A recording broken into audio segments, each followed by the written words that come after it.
Mr. Donny Lalonde, thank you very much for coming on to theboxingbar.com and welcome. Thank you. Very nice to be here, and hello out there. And let's go ahead and get to know you a little bit, Mr. Lalonde. Where were you born and raised? I was born in Kitchener, Ontario, and raised kind of all over the place, because at 3 we moved across the country to the west coast. Kitchener, Ontario is near Toronto, or let's say just north of New York, and where I grew up is just north of Seattle. So really, I was born in Ontario near the East Coast, but I was raised on the West Coast in Vancouver. And what was it like being raised there in Canada? Well, I loved it. I mean, that was back in the 60s and 70s, and it was a whole different world than it is now, and it was just a very unique, fun time. And somehow as a kid, I knew it was a really special and unique time, and I really enjoyed my childhood. What were you like as a kid growing up? Well, I was actually a pretty shy kid. We went to Catholic school, and I was the third child, so I had a bigger, stronger, older brother, kind of more dominant, and I had a sister, and her and I got along really well, and had a younger brother, so I was kind of like a middle child who didn't really, make a whole lot of noise. I was just kind of like there. But I grew up in a housing project in East Vancouver for a while there, and I used to have to walk through the Protestants to have to get to the Catholic school, and that created a lot of tension, and ultimately I had to learn to fight to protect myself, and that's when I actually got into boxing. My mother brought me to a boxing gym when I was like 11, 1971, so that I could be sure to be able to protect myself so I could get to school. So I wasn't really at all a troublesome child or anything, but I had to learn to fight to protect myself. And that was life outside of where you lived. It was probably a rough area there. What was it like at home? What were you guys like, at home? Were you guys close? I mean, we were 4 kids that were very close together. My mother had the 4 of us on her own because my father figured my wife with 4 kids was too much for him to handle, so he took off when I was about 3. And so basically we were, in a pretty rough place. And we lived in a housing project. We lived barely getting by, of course. But, kids have a way of having a good time one way or another. I mean, we played football, my brothers and I. We played hockey. We played lacrosse. We just, really got very involved in sports. And so, I mean, as kids, I knew we lived poor. I knew that a lot of the people did a lot better than us, and I didn't feel right. I didn't feel like I was in a place I was meant to be, but I did feel like I had a lot of love within my family, and my brothers and I had a lot of fun, playing sports and stuff. But then at around 12, my mother got remarried to a sexually abusive guy and a physically abusive guy. Of course, she didn't know that when she married him. So I experienced the physical abuse aspect of him, and some other people had the other experiences. And so all of a sudden, at about 12, my life really took a turn for the worst. And by 14, I had saved up enough money by working instead of going to school to leave home. But I didn't leave home till the next year when I was 15. So you said you walked into a boxing gym with your mother at 11 years old, and she remarried. Did you ever get in physical confrontations with your stepfather? One time when he had her shoulders pinned to the ground with 2 of his knees and he was punching her in the face and she was unconscious, I just couldn't take it anymore, and I ran at him and tried to jump on him and stop him. He was a very strong guy, over 200 pounds, and I was a pretty small kid. So he just grabbed me and punched me. I flew against the wall and was knocked out. So that was the only time I confronted him that way. And then I left home at 15, as I mentioned, just to get away. And by the time I was 16, I'd saved up enough money to move my mom out of the house when he was out of town.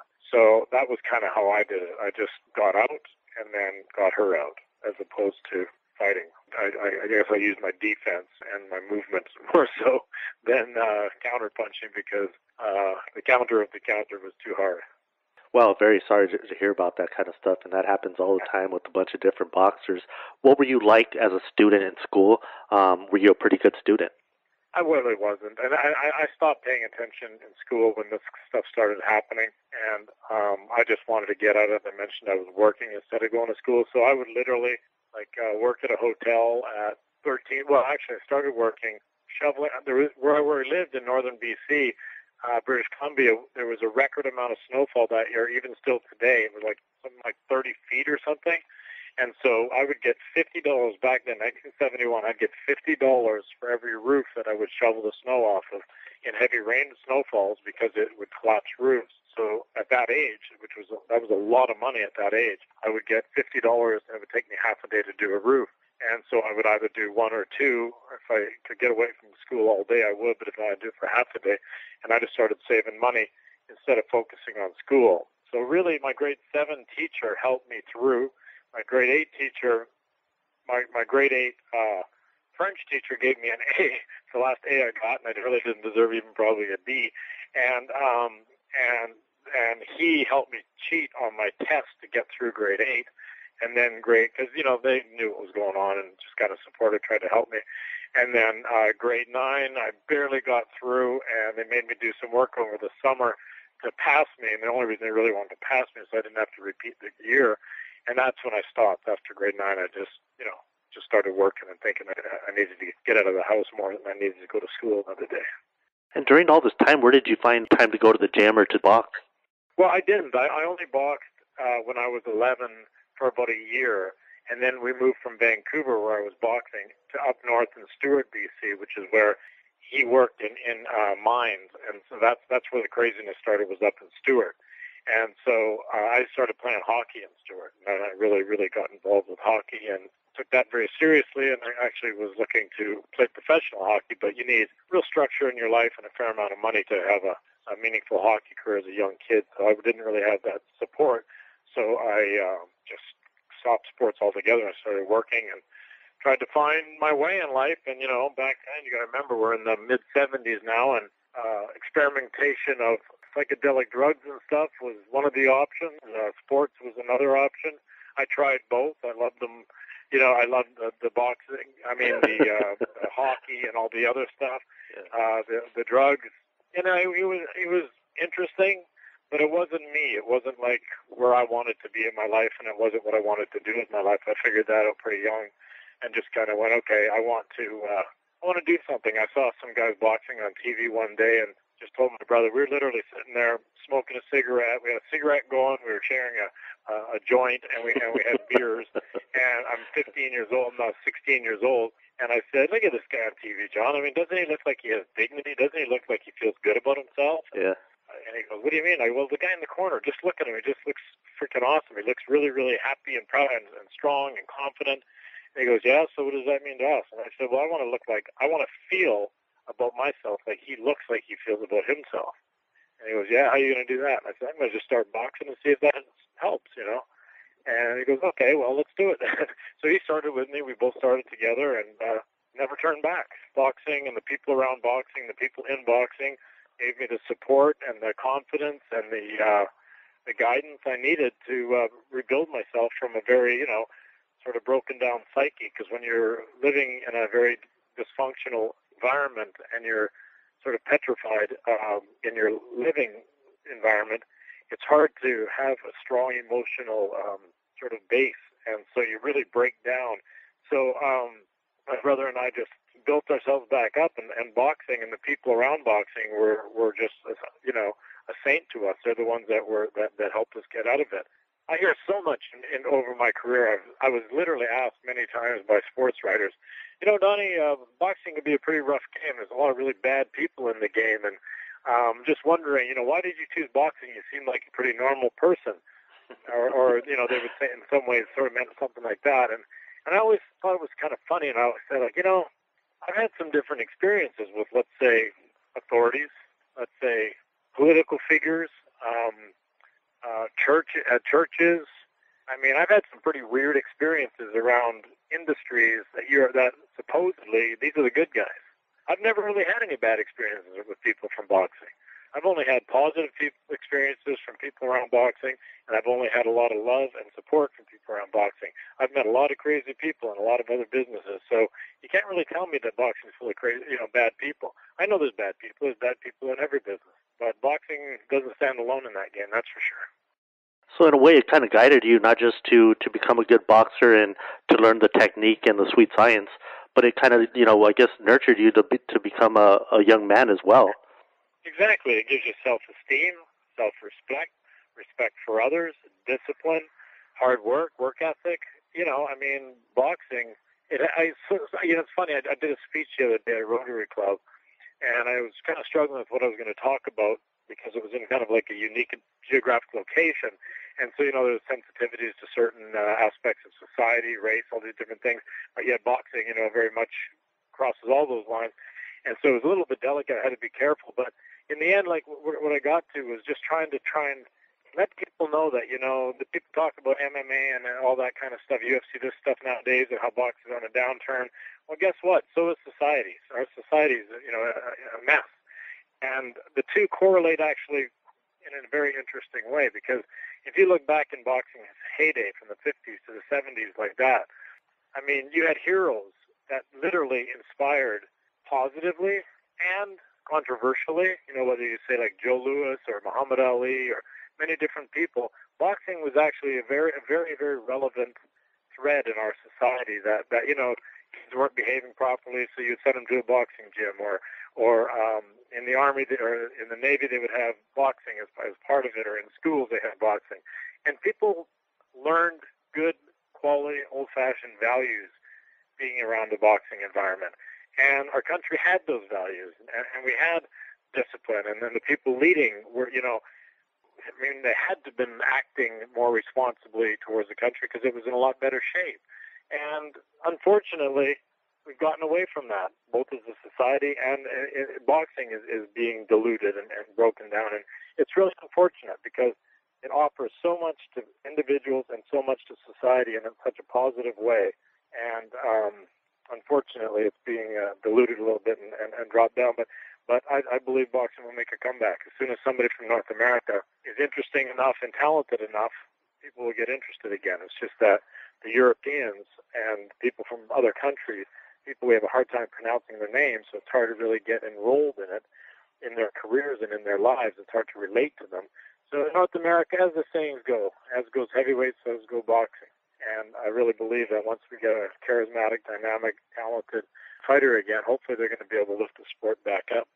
And the benefits of the sport will be reflected and experienced by society again. And redeemed also. And there's like about 5 topics that you just spoke of that I could go, 100 questions with those. But, of course, this one's going to be about you. What did you get into, or did you get into amateur boxing at all? I tried to turn pro before I could fight before I'd had an amateur fight, because, my big goal was to be professional world champion. Muhammad Ali really inspired me. Matthew Saad Muhammad was a great warrior. He inspired me. Roberto Duran was a big inspiration to me. So the amateurs never really was important to me that way. But the night I was supposed to turn pro, before having an amateur fight, Scott Ledoux fought a guy named Sylvester Wilder, who later Ring Magazine called the worst heavyweight of all time. And I guess because he was such a bum, the crowd, I was the walkout bout, and the crowd was so mad at the promoter. The promoter came in the dressing room as I was getting ready to go out for the walkout bout, and he goes, "Donnie, if I stay in here for your fight, they're going to kill me. I got to get out of this place, the back door. This thing's over. You better go have yourself some amateur fights, and we'll take this up maybe in a year or two." So I almost did turn pro without an amateur fight, but it didn't happen. So I had 15 amateur fights. I was 11-4. I never really took it very seriously because I was distracted. I was playing hockey. I was working. I just wasn't really focused until I turned pro. Then I was really focused and really motivated, knowing that I had no room for error. Your pro debut. What do you remember about that? What do you remember about being in the locker room before you went through the drapes for your very first night? What do you remember about that day? I remember being scared to death. I remember when the referee waved the fight off in the second round. I remember looking around and thinking, okay, so who won? Because I didn't know why he was stopping it, because I was hurt or the other guy was hurt, because I was so exhausted, I guess, from nerves, And then while we're waiting for them to put our hand up in the air, the other guy looks at me. I can see he's pretty beat up. He looks at me and he goes, "Well, that must have been fun, eh?" He kind of laughed. I went, "Are you kidding? I was so exhausted. I didn't know why the ref was stopping it, or if it was for me or you." He laughed. It's just such a overwhelmingly intimidating thing to do, your first professional fight. At least it was for me. And what was that difference like to not to from the amateur to professional to not have the headgear, to have the lighter gloves. Of course, without the headgear, you're going to get hit in the face a lot harder without the T-shirt and all that. What was the differences from amateur to professional to you in that fight? I always liked that. I liked that part of it. I never wanted to wear a shirt or a headgear. In fact, after one pro fight, a guy from Canada named Ralph Racine was put into a coma by Gaetan Hart. And Tommy Hearns' stablemate, Helmer Kenty, had boxed Ralph Racine. And so they were, kind of like friends. And Kronk Jim was wanting to do something to raise some money for Ralph's family. And I overheard a conversation between the Winnipeg boxing promoter and Emmanuel Stewart. And the boxing promoter just kept saying, Manny, I get it. I understand. No, everybody here would love to see Tommy Hearns. He was 26-0, 25 knockouts, 3 months away from before he beat Pino Cuevas to become world champion. And he goes, but there's nobody crazy enough in this town to box Tommy Hearns. And I heard him say that, and I go over and I go, Tommy, because his name was Tommy Burns, the promoter. I go, what do you, I was trying to interrupt him. He goes, Donnie, stop it. I'm talking to Emmanuel Stewart. Tommy Hearns is a trainer, blah, blah, blah.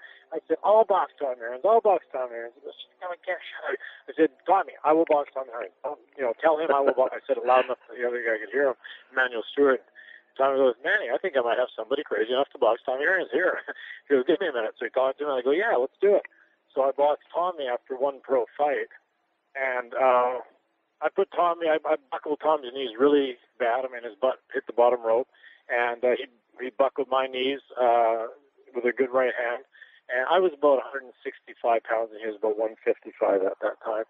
And he had 14-ounce gloves on and a headgear, and I had 16-ounce gloves on and no headgear. But anyway, we boxed 4 very fast-paced rounds. And afterwards, people came up to me and just said, Donnie, what are you doing? You've got to quit your job and take boxing seriously 100% because you have a future in this game. If you can box Tommy Hearns like you just did after one fight, you're in the wrong business doing anything but boxing. And I kind of felt that and knew that, but until you have that kind of an experience with someone that talented, obviously you don't really know. But so that day, the next day, I went into work, quit my job, and that was the last job I've had. I've only had one other job since then, since 1980. Wow. Your fight with Willie Edwards, what do you remember about that fight? A lot of things. First of all, a funny story that goes with it is just before it, a friend of mine had to come. I wanted some help. I was down in Indianapolis training for it, boxing Marvin Johnson. It was a very tough guy to box, but of course it was great preparation for it. That was an NABF title fight. And I was promoting it, and I had to borrow money to promote it, so there was a lot of pressure on me to win this fight. It was on national television in Canada, so that added to the opportunity, of course. And I had Michael Spinks' camp, Don Majeski, come in, and they stated, and we made an agreement that had I beat Willie Edwards, I got a shot at Michael Spinks. There was a lot on the line. So I asked a friend of mine if he'd come down to Indianapolis and help me train and just kind of be there for me. He said, yeah, but I can't really afford to do it, And I didn't have any money at the time, really, so I couldn't really afford to pay him. But I said, well, I'll take care of everything that I can and all that. And he goes, okay. So I'm going to come down there, but I'm going to, back then, you could have American Express traveler's checks where they looked the same, whether they're Canadian dollars or U.S. dollars, but there's a 20% difference in the dollar. He goes, I'm just going to bring a few traveler's checks so I don't have to pay the exchange and just save that money so it won't be so bad. And I was like, okay, no problem. So he gets down there and he goes, I gotta cash one of these checks. It's a real hassle sometimes. And I said, well, why don't we just cash them all in one day so we don't have to focus on that, so we can focus on the boxing. He goes, okay. So I drive him to a couple of little places, cash a check, buy something, cash a check, buy something. And if they didn't notice the exchange difference, he got away with like $18 or something. So he did that a few times. And I had my money in the car, my money, had having nothing to do with that, in my car to pay the sparring partners and pay different things that I needed to pay at that time. That was my day to pay it. And some guy that he had bought a hamburger from thought he had stolen the checks because his driver's license had expired. So he phoned the police. Well, we get pulled over by the police, and they find my money under the seat, $600 to pay my bills, and think that's proceeds of a crime. They think this guy stole the checks and was trying to pawn stolen checks. And so they arrest us, put us in jail, and give us a 3-month date that we go to court, in front of the judge 3 months later, and we had to stay there for 3 months because we're Canadian and we were a flight risk. So you guys were charged with some kind of fraud, type of deal? Yeah. And I said, I can't stay for 3 months. I got to fight in 10 days. It's a televised North American title fight. The guy goes, oh, your court date's in 3 months, and you're not getting out of here, So I was on a Friday, and so I traded all the guys that were in my cell my food, because I wasn't going to eat prison food. It was just, I was already at that point learned a little bit about nutrition, and I was a vegetarian, and I ate really healthy, so I wasn't about to eat that. So I traded them my food for their juice. So I went on a juice fast, and I traded them my food for their phone time, because there was a payphone and you got to use it. And so for the whole weekend, what I did is I phoned people to try and raise money, get people to send me money down, because a friend of mine got me a lawyer, and the lawyer said, Donnie, there's a brand new $20 million prison in Anderson, Indiana. If you can get yourself some money together, I guarantee I can negotiate a settlement. All these guys want is money. All right. So I got $6,000 sent down to my girlfriend. Different people lent me money. That money sent down. So for 3 days, 10 days before my fight, North American title fight, I can't work out. I can't eat. I don't even know if I'm going to be having the fight. I've got the promotion on my way.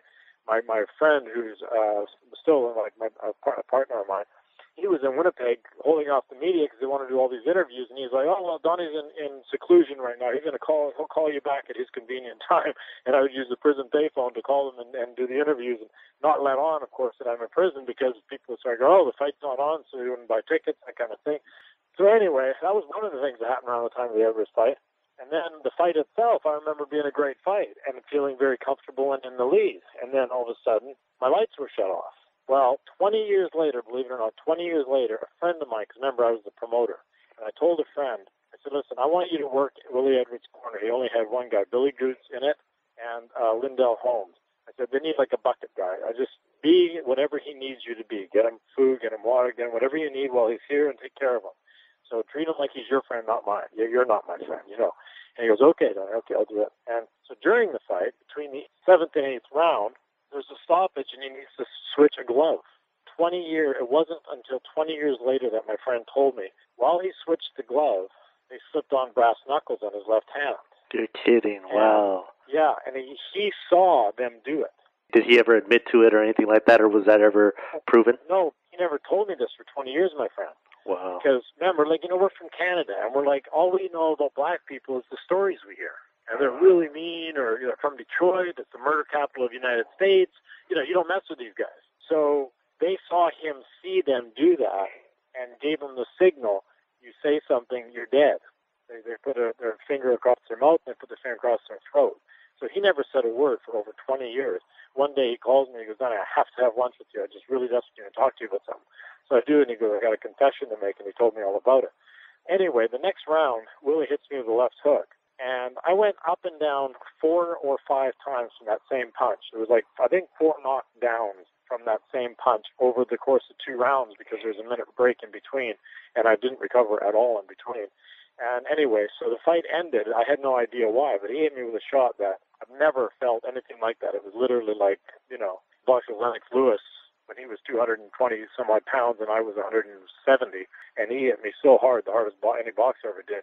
Still wasn't as hard as this guy hit me, nowhere near.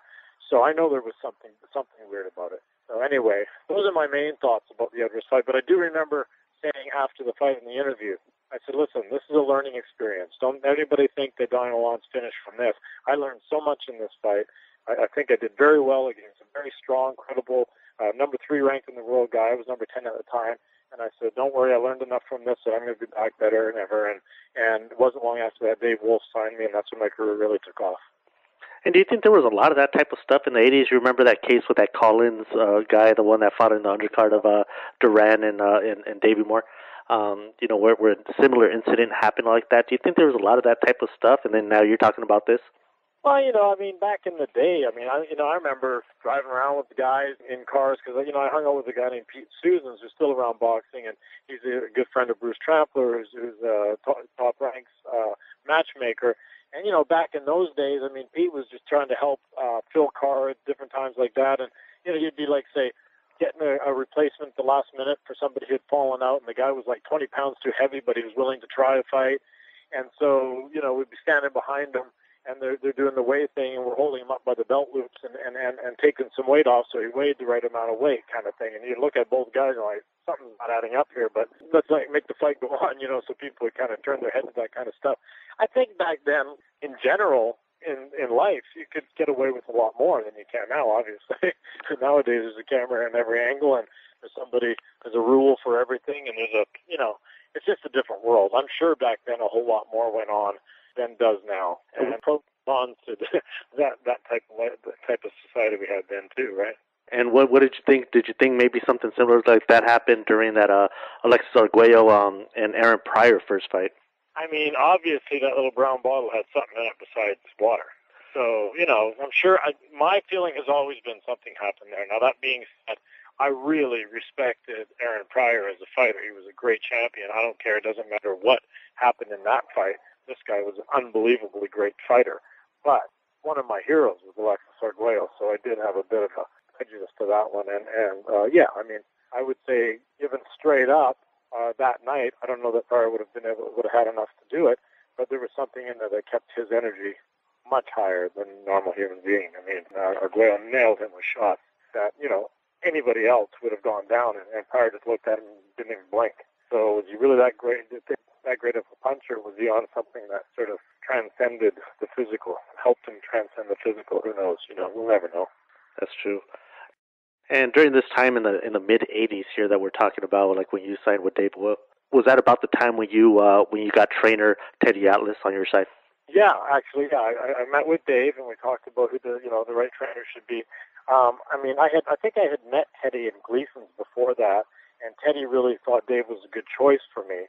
But where I made the choice to get Dave was I actually went and saw Mike Trainer first, and hoping that he could manage me. And Mike suggested Dave Wolf because he had just signed Sean O'Sullivan and said him and Ray agreed that they wouldn't take on any other fighters. They're going to really focus on Sean. So he said, I recommend Dave Wolf as the next best guy. And when I went into the gym in Gleason's in New York looking for Dave, trying to find somebody who knew where Dave lives or whatever like that, or Mike might even give me the contact, but I was in Gleason's. And Teddy supported that by saying, he trained Donnie Poole at the time, who Dave also managed. So Teddy also supported that I go with Dave. So Dave took me on. I mean, it wasn't me hiring him, and it was him being willing to take me because I was unproven compared to him. Then Dave suggested, that I work with Teddy. So it was November of '85 that I started working with Teddy, and we finished working together October of '86 year. What was it like working with Teddy Atlas? Did you learn anything that you in your prior experience didn't know or didn't have in your arsenal? Oh, definitely. I mean, I definitely learned stuff from Teddy. I mean, Teddy definitely is a good trainer. But back then, I remember he was a young kid. He was probably 20 years old, so he probably is a better trainer now. He's probably more knowledgeable now. But even then, I mean, Teddy had a lot to offer and a lot to show me. But what ended up happening with Teddy is, first of all, I had a lot of injuries. I mentioned earlier my shoulder, but I also had a lot of other injuries, my hands, my knees, my neck. I had migraines. I had all kinds of injuries. In fact, at the time I was with Teddy, the specialist of each specific injury told me I had career-ending injuries, and I had 6 of them at the same time. So I was a wreck physically. So first of all, to comment on the Teddy time, I was physically not healthy. And Teddy is the kind of guy that really believes, like, very kind of, I'm going to say the example of kind of militaristic, very tough. You got to, stand this way and shake my hand hard and firm and look me in the eye and be a man and, fight through it. If you got a problem, like you did with Michael Moore with the phone, here, you want to tell your son that you're too afraid to get in there and mix it up or whatever he said, he's this kind of mentality. And I was much more of a free spirit. I came from the 60s and the 70s, and I was a free spirit. I wasn't this kind of guy. So Teddy and I just clashed. We just clashed as people. I mean, we were respectful enough to each other and kind enough to each other and, all that. But Teddy and my personalities, we just had a personality conflict. And so ultimately, I was going backwards. In spite of what Teddy may or may not have known, I was going backwards. And Dave always talks to me about it. He goes, what's the matter? And I just say, I don't know. I just can't relate to this guy. It's not working for me. This relationship doesn't work. And he goes, yeah, I've noticed that. So eventually Dave, at that point, just said, you know what, Donnie? He goes, I'm suggesting that we change trainers. And I said, thank you. I've been wanting to say that for a long time. He goes, I know, I've heard you kind of say it, but not really say it. So I said, yeah. And so we unilaterally agreed that it was best for me to move on, which history proved it was. the Eddie Davis fight. How do you remember getting that call to fight for the WBC light heavyweight title, your dream fight, probably what your goal was, at the beginning of your career? Right. Well, remember, I was number 1 in the world, and Eddie was number 2 at the time, and Michael Spinks moved up. So it wasn't like really I got a call. It was more like it happened. It unfolded in front of us. And yeah, I mean, when Dave told me, you got to start, really, really, really getting healthy because you're going to be fighting for a world title.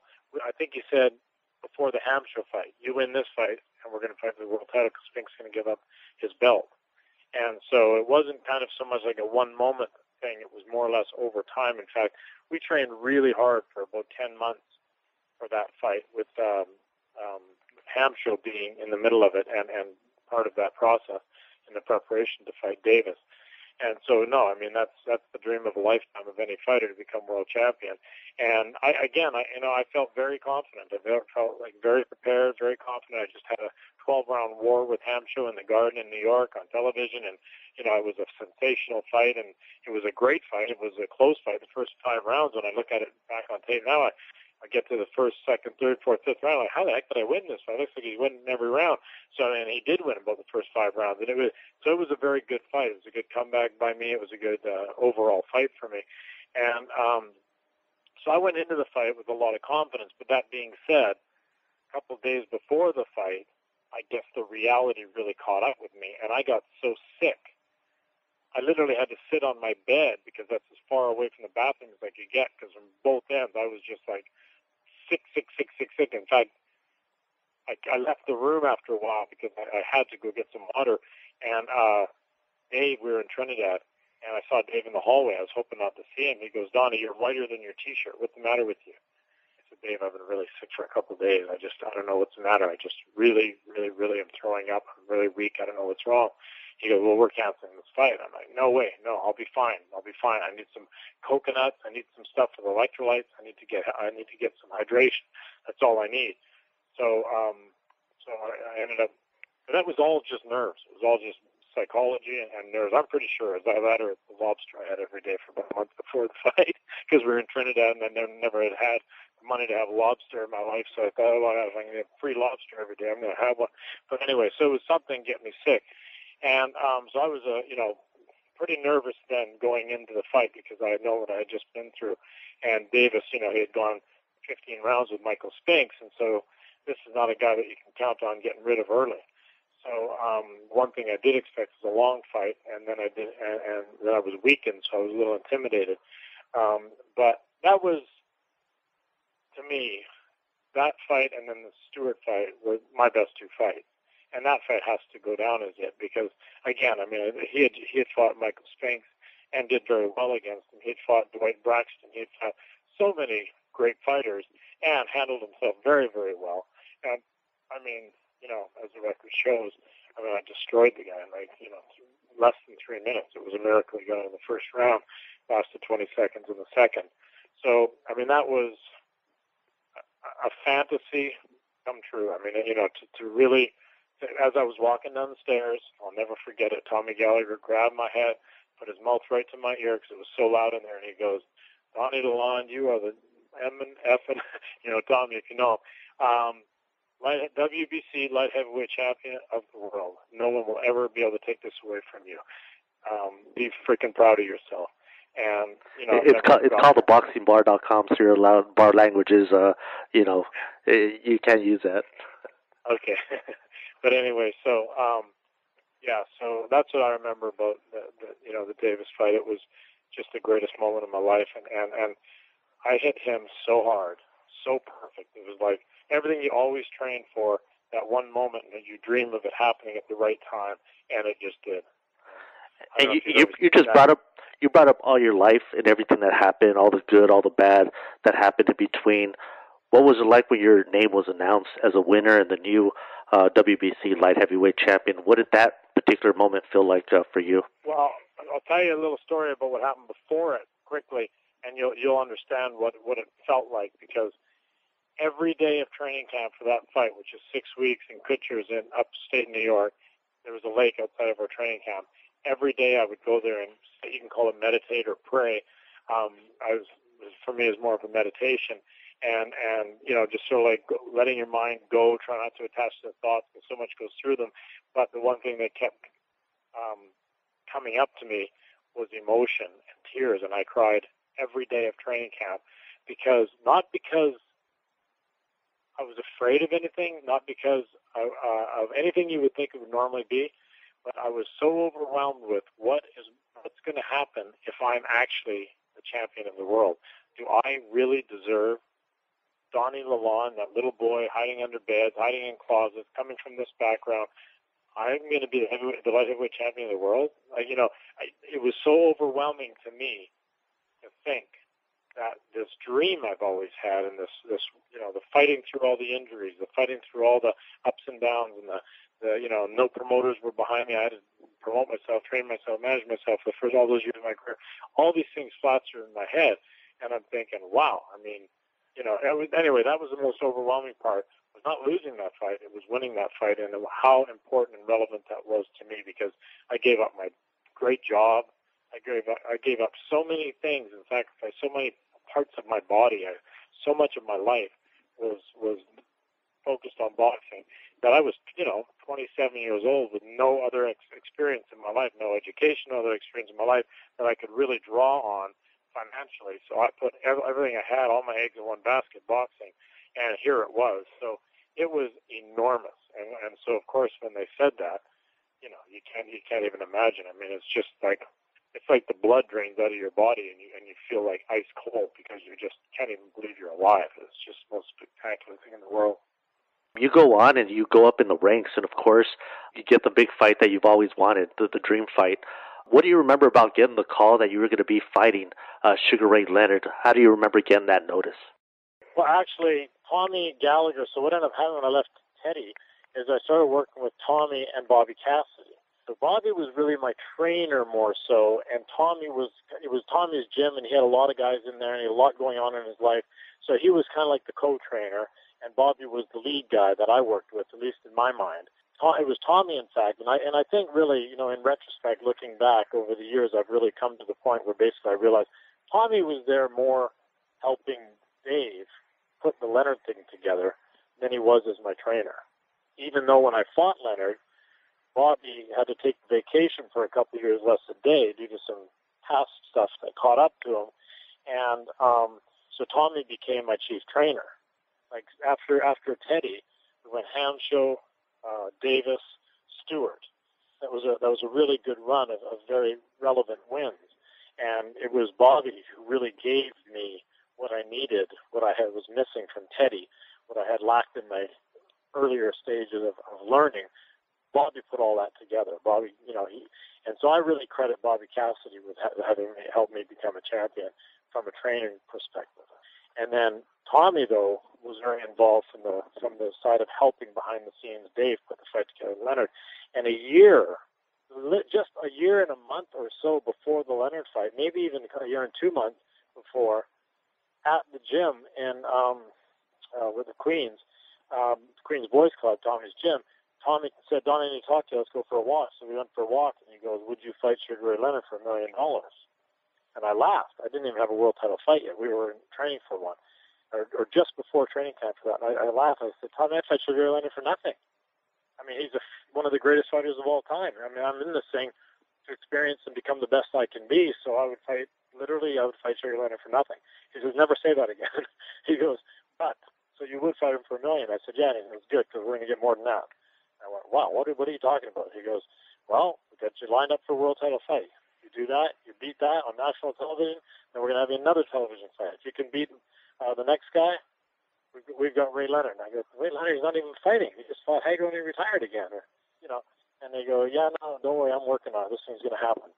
And so I knew long in advance that the Leonard thing was in the works, and it became more and more and more apparent, the different meetings we had with different people, including the WBC and all that, to line it up to be for both titles and everything. So, of course, I was thrilled for that. And, I had 3 goals in my boxing career. One, I wanted to be world champion. The other was I wanted to become financially independent. And the third one was I was hoping to meet the girl of my dreams. So I didn't think I had the capacity to do it unless I was a champion. Maybe then I would have, maybe some girl would be interested. Well, right around that time. So in that year, I won the world title. I made the money was the Leonard fight. And 3 weeks before the Leonard fight, I met my wife, who's still my wife today. And what do you think, or what do you remember about that Leonard fight? I mean, everybody, to this day, you can still watch it on TV. So obviously there was a lot of hype about it. What do you remember about Sugar Ray Leonard from, let's say, how would you compare him to all the prior fights that you had? I mean, did he live up to that expectation of that everybody had of what Sugar Ray Leonard really was? Well, first, let's be fair. I mean, it was later in Ray's career. So I didn't fight Ray Leonard that fought the first Duran fight or the Benitez fight. You know, I can clearly acknowledge that I didn't fight 147-pound Sugar Ray Leonard.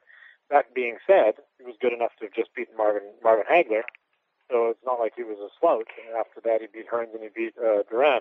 So, I mean, Leonard could fight when we fought. And yes, Sugar Ray Leonard is Sugar Ray Leonard because that's who he is, because he could fight.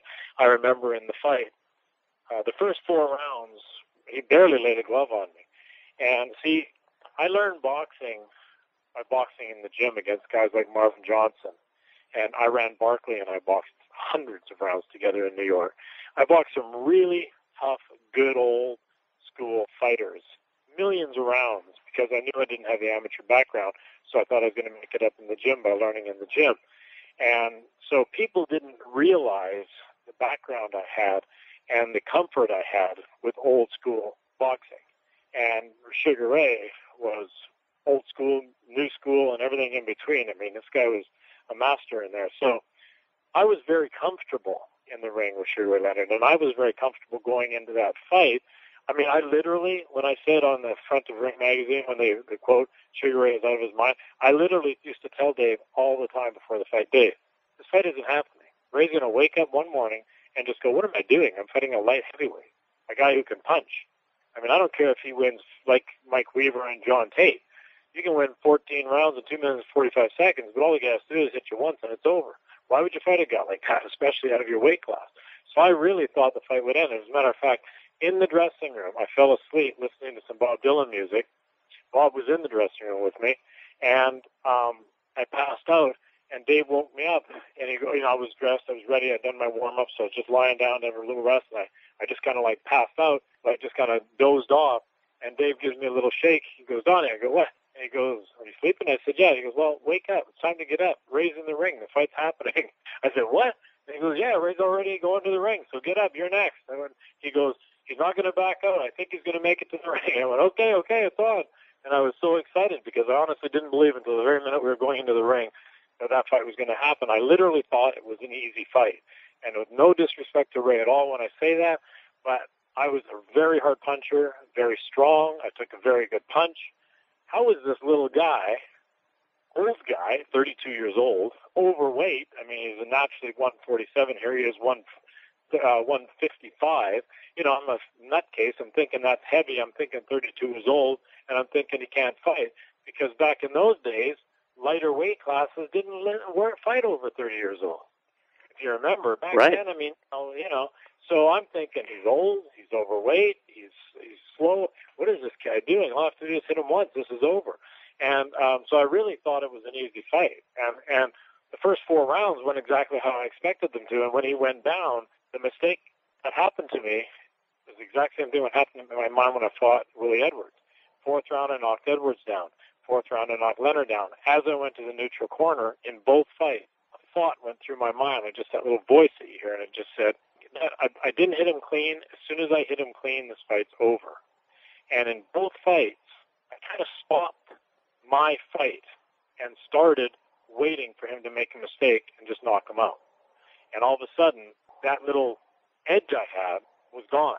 And Ray realized that my rhythm and everything had changed, and he all of a sudden got more confident, and he started doing the old rolling the shoulders and shaking and jiving and doing this and doing that, and he started controlling the fight, and I started following him, and it took me a few rounds to readjust again and get my head back straight. And if you remember the fight, like in the 8th round and the 9th round, the first half, the first 2 minutes of the 2 minutes and 23 seconds that lasted or something, I was literally hitting him pillar to post. Not the first 30 seconds of that, but the next minute and a half, I was literally hitting him pillar to post. I'm looking at the ref thinking, what do you want me to do to this guy? I mean, I'm just killing this guy. I want you to stop the fight. I actually was looking at Richard, wondering why he wasn't stopping the fight. And when I did that, Ray looked at Richard, he looked at me, he looked back at Richard, and then he looked back at me, and you could see him do that on the tape. And then he just, slightly. I mean, if you're looking for it, you can actually see him do that. And then he stepped in and threw a punch and caught me.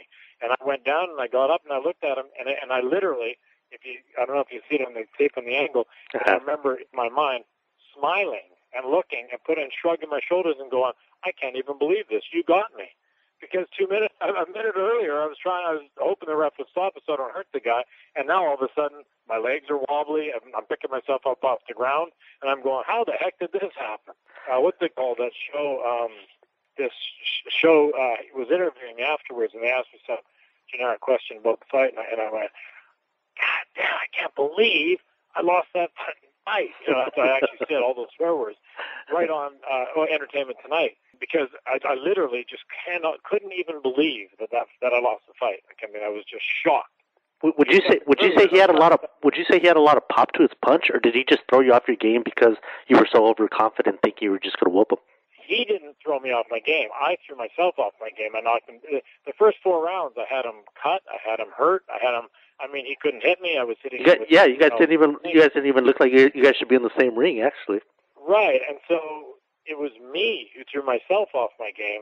And, I mean, what I give Ray Leonard most credit for, which most people don't realize about Ray Leonard, is how tough he was.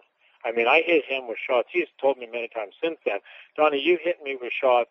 Every time you hit me, it hurt. I mean, I was hurt the whole fight, he tells me. He goes, every time you hit me, it hurt. He goes, so many times I was hurt during that fight. And I knew that, So I never did ever feel like that fight was out of my hands, unfortunately, because had I maybe taken it a little bit more sort of like with a little more respect, maybe I wouldn't have been so cavalier from the fifth round on. Maybe I would have, hey, this is Sugar Ray Leonard. Don't make a mistake. Stay focused. Stay on your game plan. And well, this is nothing. I mean, I barely hit the guy. As soon as I hit him clean again, this is over. And I just changed my mind frame, and Ray somehow picked up on that, and that's the great fighter he is. I mean, he's incredibly tough, mentally tough, physically tough, and then, of course, he was a genius in how he would find his way around a ring and finesse a ring and walk you into things and yeah, the ring psychology, yeah. Oh my God, yeah, he was brilliant in that. That's why he's one of the greats.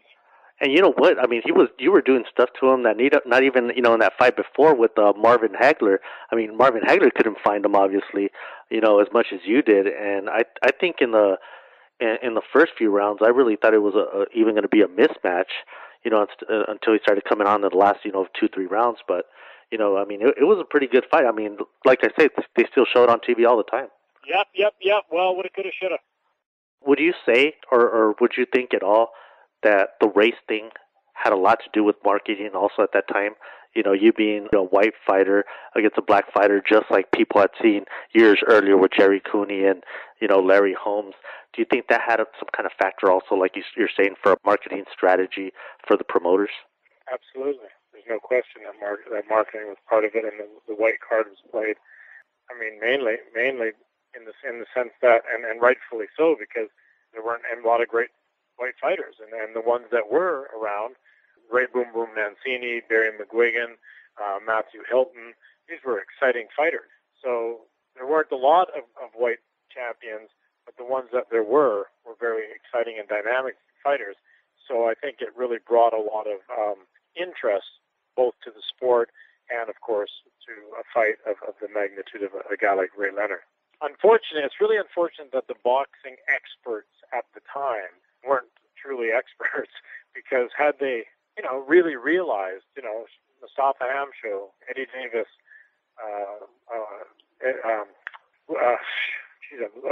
Leslie Stewart, these were real fighters. These were great fighters. I mean, before I fought Leslie Stewart, they were talking about him fighting Tyson. Before I fought Hamsho, he had done great things with Hagler and stuff, but he was on like a comeback role. And Eddie Davis was considered way too experienced. And all you have to do is read all the magazine articles before our fight. Lalonde is amateurish.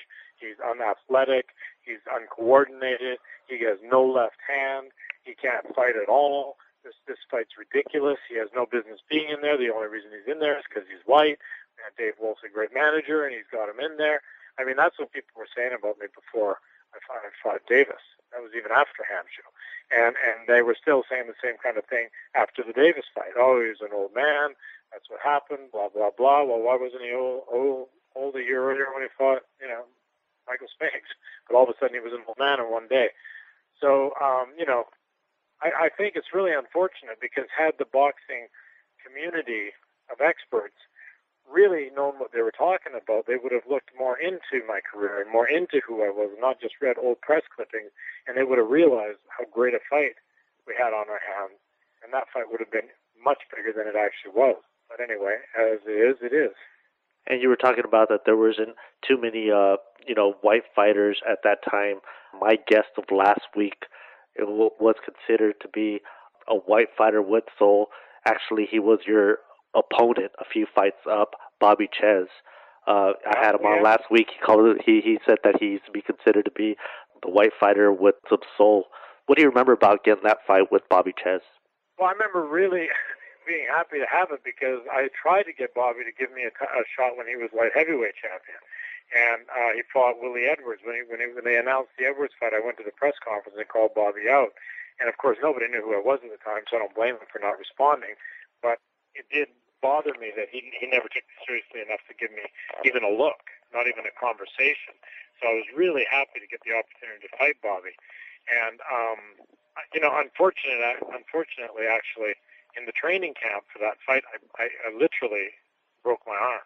And what would happen is I had a really good right hand, so the sparring partners would lift their elbow up to lift their forearm up to try and block my forearm, so my right hand wouldn't connect with them because they had a really difficult time stopping my right hand from connecting. But if they could stop my forearm from advancing, they could prevent a clean connection. And so I kept saying to my manager, geez, my forearm is really, really sore. I mean, it's purple, as you can see. It's swollen. It was, huge. And Dave was like, well, we better go get it checked. I said, no, we don't need to get checked. I said, whatever it is, if it's bad, they're going to want to stop the fight. If it's not so bad, it doesn't matter. So either way, let's just go through it, and we'll figure it out later. I had an x-ray later, and, of course, it was broken. So anyway, I went into the Czyz fight not 100%, and I went into the Czyz fight after about the first minute unconscious because Bobby was smart enough to hit guys in our camp, we hit guys in their camp, and Bobby, the word from them, their guys watching me was, he's going to throw the right hand, and when he throws it, he's going to bring it back low. So just catch that right hand with your right hand, put it in front of your face, and then throw the left hook over top. And we knew that they knew that to do that. But foolishly, unfortunately, within the first minute of the fight, I threw a lazy right hand, pulled it down on my way back. Bobby timed it perfectly, hit me with a great left hook. And, we had no idea. When they announced that Bobby and I were fighting for his cruiserweight title fight, people said, geez, Don, he's quite a bit heavier than you. Do you really think you should fight a guy because you're only 180 pounds? He's like 200. I went, yeah, but he's still Bobby Czyz. He can't be a bigger guy. I mean, how do you go from 160 to 200 pounds? He must be fat. Well, about 5 days before the fight, guys saw him in a pair of shorts in Vegas running, trying to sweat off weight because he was still struggling with the weight. And the guy said, Donnie, this guy's not fat. He's like a brick shithouse. Bobby Czyz is in great shape for this fight. They said, I don't know how he did it, but he's very big and very strong. And I went, wow, I never thought about that. Obviously, he did something to get bigger. I mean, I don't even think it's humanly possible to gain that much weight. Because remember, at 160, he was a strong guy. How do you go 40 pounds more naturally and be able to fight? I never even thought of this kind of thing until that moment. And I went, oh my God, I guess I'm in with a 200-pounder. A 160-pounder is now 200. I just didn't believe it could be done properly, but it doesn't have to be done properly. And I wasn't thinking that way. So anyway, back then we weren't thinking about strength or weight-enhancing substances in the sport, whereas lately it's been more prevalent. So I realized then that Bobby had done something to become a much bigger, stronger person, and the fight to me, when I looked at the fight, if you start from the second round on, I think it can go either way. if you start from the first round and you see I got annihilated with that shot, it looks like I'm running the rest of the fight as opposed to boxing. And our strategy was to box him because he was so strong. So I kept going back to the corner in between rounds. I'd say, so how am I doing? Did I win that round? I think I won, right? And they'd be like, yeah, Donnie, you're doing great. Don't worry. You're right on schedule. You're doing just what we're trying to do. We're just outboxing him. Don't worry. Don't do anything crazy. Just keep boxing him. But I think because of the knockdown, the judges probably perceived my strategy and my style to be more of survival than boxing, and I was unorthodox and awkward, so I probably didn't look like it was smooth boxing, type thing. But anyway, so that punch in the first round, and you have these things in boxing. You can get hit by King Kong, and it doesn't shake you, and then you get hit by a jab, and you can't see. You see three different guys for 10 minutes. Bobby hit me with a left hook that still today, I don't remember anything about that fight till the fifth round. And in the fifth round, I remember looking at him and seeing him and going, my God, that's Bobby Czyz. And then I heard all the people, and I went, wow, and there's people here. Oh, my God, I'm fighting Bobby Czyz. Awesome. And so then I just started fighting again. But apparently, so I was really, really hurt by that punch. And I did well in those rounds. They call, boxing when you're out on your feet. You go back to, what you did every day, which is sparring and the habits you had and what you learned, you unconsciously keep or subconsciously keep. So I did really well unconsciously. But anyway, so it was a really interesting fight for me. And when I lost the decision, I accepted it, but I honestly didn't think it was a fair decision. I thought it was way widespread, and I thought that, as always fighters probably do, I thought you could have easily given that to me also. So I didn't feel I did bad in that fight at all, and I just wanted to get my arm better and then continue again. And then after that particular fight, you take a layoff of about 3.5 years. You come back, you fight about 4 fights within about a year and a half. You won 3 of them and then got a draw on 1. After that, take a layoff, and you came back about 3.5 years later again. Were you kind of fed up already at that point with boxing? Was it kind of something you were just doing, and were you really interested in coming back when you came back after layoffs like that? First of all, as you probably know by being this close to the game, when you're so hungry that you would rather die than lose, those are the guys who are going to become champions, generally speaking. And that was me when I won the world title. After winning the world title, making the money, and meeting the girl of my dreams, I only boxed because I enjoyed it and for fun. I didn't need the money. I loved boxing. I still today, honestly, and I say this all the time, I'll be lying there and literally think a whole scenario as to why and how I can make a comeback now. And then I'll remember at the end of my little stupid dream that I'm putting together that I have a damaged eye from boxing, and I'm 52 years old, and I don't need to be boxing anymore. But I love the game. I love this. I love doing it. I love sparring. I miss sparring and being in the actual ring, the boxing part of it, more than anything in my whole life and more than anything by far. So I was burnt out of boxing around the time of the Leonard fight because I had done everything I needed to do and I wanted to hang him up and move on. But any other time I fought after that, or put it this way, any other time I didn't fight after that, the times in between were purely for practical, logical reasons that I wasn't fighting. One was in the Leonard fight, my larynx was crushed. So for a while after that fight, I didn't fight. My larynx was crushed. And so the doctors all said, you better not ever fight again because you've only got half the larynx. If you get hit there again, you're dead. And so that stopped me for a couple of years. And then after the Czyz fight, I just didn't need the money and stuff. I had 2 young kids. My wife was like, Donnie, what are you doing? Why don't you just hang out at home with the kids and let's, get on with our life. So a couple of years went by before I started doing it again, and I got restless, and I did it again. And as you said, the Kevin Pompey fight, it ended up being a draw, and I was like, what? I had a draw with Kevin Pompey? But I was in a car accident on the way to the fight, and I was actually still in shock. And I was in the dressing room, and they said, Donnie, it's time to go out in the ring. Get ready. The commission told me, I said, listen, guys, can you put somebody else out there? Because I'm literally still quivering from this accident. I guess I'm in shock still. And they're like, no, you're on the schedule to be on right now. We can't change the card. The other guys aren't ready. You either get out there or you get suspended by the New York State Athletic Commission. So I went out, but it wasn't right for the fight at all in any way. And then after that, I was just kind of like, I was working, so that's the other job I had. I was working for Interbox in Quebec, or Montreal. They had hired me to do some work there. And I just wanted to get back in the game, so I started working with them and then sparring with the guys, and that's how I got going again. So I stopped because it just didn't make sense for me to be doing it. I was, anyway. And then in 2001, actually, I started fighting again because our IRS froze all my bank accounts and all my assets and said, Donnie, you owe us $500,000. And I said, and I looked at why the logic of why they said that. I had like $6.4 million in net worth at the time, and I said I 100% disagree, and I will take this to appeals court. And they said, well, you're welcome to do that, but this is our position, and until we settle this, you're not having your assets back because you can just hide them and not pay for it, type thing. And so they had them on a freeze. You mean, like kind of like a freeze? They had them frozen. I had to sell my cars to keep living. I had Rolls, Mercedes, 2 Mercedes trucks, Jag. I had cars. I had 3 different houses, multi-million houses. I had money. I lived like a guy who had money, and so they froze everything, took everything they could. But I still had like things I could sell for like $20,000 or $30,000 or $40,000. So I fought them. It cost me $80,000 and took a year, and I won. With the claim they made, I actually won, but then they changed it. They said, okay, maybe you don't owe us $500,000.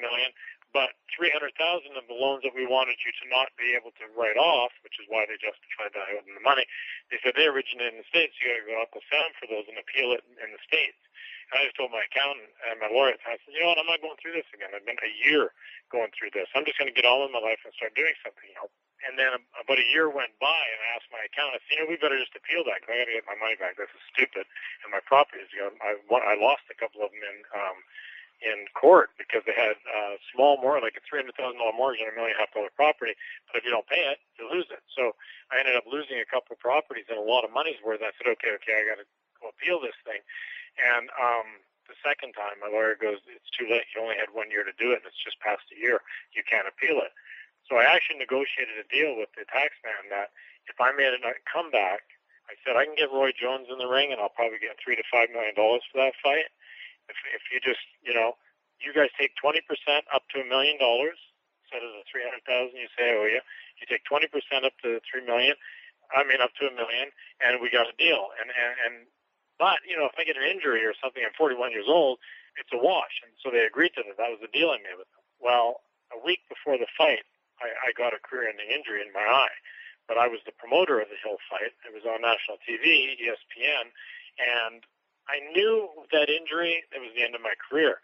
I was only a week away from the fight. Mine was swollen shut with a cut on it, but through natural means, I can get rid of cuts really quickly and swelling. So I said to Freddie Roach, I said, Freddie, don't worry about the cut and the swelling, but there's something that happened to my eye. It felt like a nail hit me in the eye, and the pain went right down my back. And he goes, whoa, okay, well, let's look at it when you get your eye, swelling down so we can look inside the eye. Well, that didn't happen until 2 days before the fight. When the fight started, I realized, because I hadn't been able to use the eye until then, when the fight started, I realized when things moved, I saw traces. So I saw just multiple Virgil Hills flying around the ring the whole fight, and I had no depth perception. So I didn't know if he was a foot away from me or 3 feet away from me. So as you could see in that fight, I was looking the whole fight, trying to figure out where he was, trying to figure out how close he was, how far he was. If he left, he was right. And if you look at that fight, it probably looks like I'm old and I had no reflexes, but it was I just couldn't see him. In the 7th round, I nailed him, great shot. And after the fight, he goes, Donnie, what happened in the 7th round? Why didn't you finish me? I said, what do you mean finish you? And he goes, well, I was really hurt. I didn't even know my own name. I said, I know. I for a second, caught a glimpse of your eyes. I knew you were out on your feet. I said, but that was the only second I saw you in the fight. And he goes, what do you mean? I explained to him about my eyesight. He goes, oh, my God, I can't believe it. He goes, I wish I would have known it before. He goes, because I was so afraid because you hit so freaking hard every time you hit me. And I didn't want you to come close, but if I'd known you were that hurt, I could have taken a chance. And Virgil Hill was trying to redeem himself, too, from his knockout loss to Roy Jones, right? Right. Well, actually, at the time, he was like the interim, or he was the actual champion in recess, and some other guy was the champion or something like that at cruiserweight. So we fought. He was over 200 pounds also, and I was like 182 pounds. And but again, I'm thinking, it's Virgil Hill. He's still Virgil Hill. What's the difference? Well, geez, he too. He didn't do it like Bobby did. Virgil was naturally a bigger guy than Bobby, but Virgil was very big and strong at 200 pounds at that point in his career. And like you say, he was still working hard to establish the fact that he was still around. He was still championship material. He was still looking to make some good money, and I was so happy to have a chance to get him in the ring. And I had Freddie Roach, his former trainer, as my trainer. I was feeling fantastic in camp. I felt I was fighting better and punching harder than ever. And I was boxing James Toney every day in the gym. Ornelius, I can't remember the guy's name. Ornelius, one of the two brothers. Those two brothers that were number 1, number 2 in the world super middleweight at the time. From La Habra, I boxed those guys all the time during that camp. All kinds of really good fighters, and so I felt great. And Freddie had me in perfect shape for that, but without being able to see, it made it difficult. And so I was that close anyway to getting the Jones fight. Because had I beat Virg, then I would have gotten Jones. Was the talk and the conversations going on, and that would have been my money. But see, what happened is I made a mistake in telling one person about my eye injury before the fight. I didn't see anybody except this one guy, and I kind of ran into the guy. And he said, "Sonny, what's the matter? I thought you're fighting. What's the matter with your eye?" And I explained it. I said, "But please don't say anything, at least till after the fight, because people, if they find out that I've got a bad eye going into the fight, they won't let me fight." And so he said, "Okay, I won't say until after." Well, right afterwards, he wrote about this injury I had. The tax man read that. They tracked it down on the internet. This is what they told me afterwards. And so they said they disallowed some action that had been done just before the fight to do with training expense. They said I was in default and forced me into bankruptcy. So I actually fought that time around. Partly was for financial reasons. The truth of it is I loved it so much. It wasn't like I was doing it begrudgingly. I was doing it still because I loved it. I mean, I loved it. I would still fight now. I still think of like before Bernard Hopkins just lost his belt, because at that comeback, I met him at the Playboy Mansion at an event. And he goes, "Donnie, what are you doing? What are you doing to your name, to your career? You're 42 years old and you're still fighting." He goes, "God, you had such a great name and you did so well in your career. I mean, you're gonna ruin all of that. Why don't you get out of the game?" I said, "Bernard, I love it. How can I get out of something I love doing so much?" He goes, "No, God, I'm sorry to hear that." He goes, "I really wish you wouldn't hang in so long and then end up, ruining your name." And then he ends up with my old belt at 47 years old. Yeah. So you do still feel like that fire sometimes when you do watch boxing and watch these guys like Bernard Hopkins and stuff like that. You still feel that fire inside still burning. Totally. I absolutely 100%. If it made any logical sense whatsoever, if I was even physically healthy, like as far as my eye goes or anything, I'm probably stupid enough that I would fight now. Because I just love it. I love it. I've never once for a moment lost the passion and love for the sport. The physical sport of it, the watching of it, participating at any level. You know what? I read some of Teddy Atlas's book, which is a top-selling book, and he brought up something about you. Him going over, and he was so mad at you for letting him go as a trainer, and he went looking for you, with the gun. And if you would have happened to be there at that moment when he went knocking and looking for you, that he would have shot and killed you. Did you know about that, or do you have thoughts on that when you heard about that? I wrote a rebuttal to that, to Fight News, because that's where I read about it. I didn't know anything about it until I had read about it. And somebody actually contacted me. Shannon Briggs, a couple other people I talked to about it at the time, they sort of reached out and connected with me and shared some stories that they had with them. Donnie Poole told me, he goes, "Donnie, the only reason I'm alive today is because I caught out of the corner of my eye Teddy running at me with a butcher knife from behind, and he was going to kill me from behind." And so I knew Teddy, again, when he was young, 28 years old, he was young, and he was, I guess, trying to create an image or something. So he was always talking tough, and he would get in fights in the gym. He told me a story about a pipe wrench that he got hit with from one of the trainers from behind. I think he was fighting Hector Camacho in the gym at the time. Teddy was a real hot-head, hot-tempered person who got into a lot of confrontation. So when I did hear that, I wasn't overly surprised. What I was surprised at was the fact that he acknowledged that. and he actually spoke about it like it was almost like he was proud of himself for what he did. You know, I mean, I don't know. I just, honestly, and I know this sounds crazy because Teddy Atlas is known as like a knowledgeable boxing guy, and he's a commentator, and he's a good guy because he does work with the charities and, you know, all that stuff. I know Teddy has a really good side to him, but all I'm saying about Teddy is he's got to be somewhat imbalanced. Because how do you literally, A, prepare to kill somebody, premeditate a murder, and then talk about it like it's a normal thing, like in a justified way. In his story, he also talks about a whole bunch of other crap about me, that totally false lies, stories about certain instances that he says happened that 100% absolutely never did, say between Chris Reed and I in the ring sparring, or me with some other guy, how I was afraid of something, or, I mean, I boxed Lennox freaking Lewis at 170 pounds. I boxed Leroy Caldwell. I don't know if you know this guy is, but he looked like Mike Weaver. He was 240 pounds. He fought Ron Lyle, George Foreman. He fought all these guys. He wasn't a great fighter, but he was huge and freaking punched so hard, mainly with his jab. He had known as one of the best jabs in the game at the time. He just had a great whip of a jab. He almost knocked my head off one time. He hit me. I mean, I was afraid of nobody in the ring. I loved boxing. Never did I walk into a boxing ring afraid of my opponent. And so there's certain stories that Teddy's told in his book that are just fabricated lies. I mean, they're just stuff that he pulled out of the air somehow to justify why he did what he did or whatever. I don't know.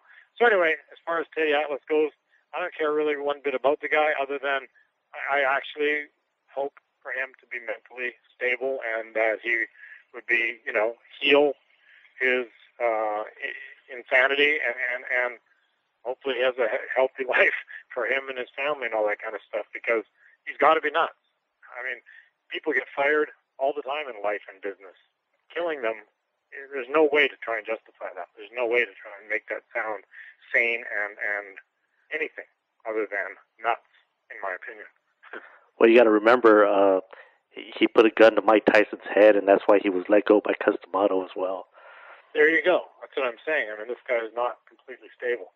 So what can I say other than, I hope the best for the guy, and I hope that he, gets some help, I guess. And now that it's all said and done, Donnie, how does Donnie Lalonde, the Golden Boy, how do you want to be remembered in boxing? I hope people remember me for whatever it is in my career that inspired them in any way positive.